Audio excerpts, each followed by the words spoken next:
You know that sound, right? The alarm goes off and the very first thing you do is start a fight with your snooze button.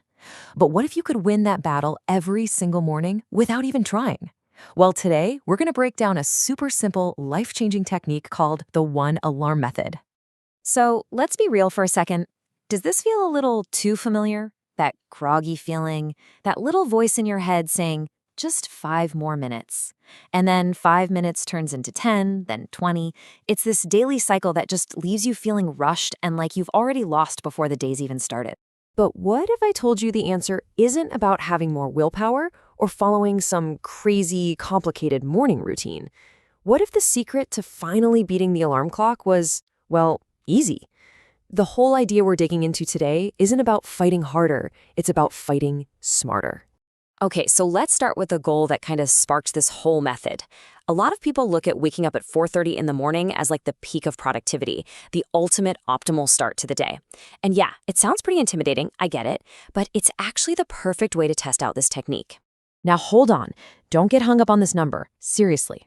While 4:30 a.m. is the example we're using, this method works for any time you want to wake up, whether it's 7 a.m. or 6:15 a.m. Whatever your personal goal is, the principle is exactly the same. The magic is in the method, not the time on the clock. So, how do most of us try to tackle this? You've probably seen the advice online. It's usually this huge checklist, right?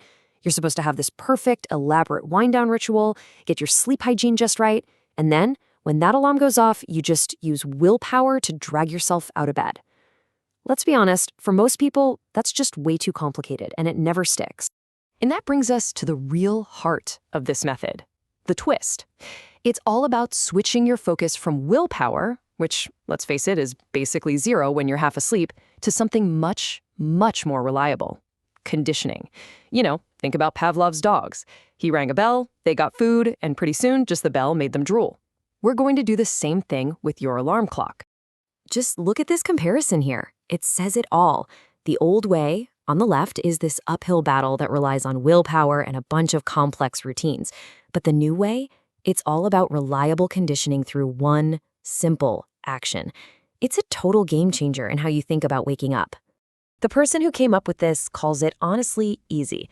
And that's really the whole promise. The effort isn't spread out over your whole evening. It's focused on one tiny moment that you practice until it's totally automatic. Like brushing your teeth. You don't debate it, you just do it. That's what we're aiming for here. Okay, so we've talked about the why. Now let's get into the good stuff, the how. This is where we break down the actual practical steps of the one alarm method. And you'll see, it's so simple, which is exactly why it's so powerful. So here's the core idea. The one alarm method is basically about training your brain like it's a muscle. You're creating a new conditioned response. When alarm goes off, you immediately get up and turn on a light. No thinking, no debating with yourself, no snoozing, just a simple action that follows a sound. And here it is, broken down perfectly. It's 3 steps, but you got to think of them as one single fluid motion. The alarm rings, you jump, and I mean jump, out of bed, and you flick on a light. That light part is so important. It tells your brain, hey, sleep time is over. And here's the pro tip. Practice this. A few times during the day, just set your alarm and do the whole routine. It feels a little silly, but trust me, it builds that muscle memory. So what's the payoff for doing this over and over? Well, you end up building something incredibly powerful. You're not just creating a new habit, you're actually forging a brand new morning reflex.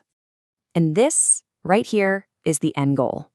After you've practiced this enough, the second your alarm makes a peep, your body is moving before your sleepy brain even has a chance to argue. Getting up is no longer a decision you have to make when you're at your weakest. It's just an automatic reflex. You've completely bypassed that whole internal negotiation. So I'll just leave you with this question to think about. Once you've taken back your mornings, once you've finally beaten the snooze button for good, what are you going to do with all that extra time? Will you read a book, go for a run, work on that side project, or maybe just enjoy a quiet cup of coffee in peace? The real question stops being how you'll wake up and starts being what you'll wake up for.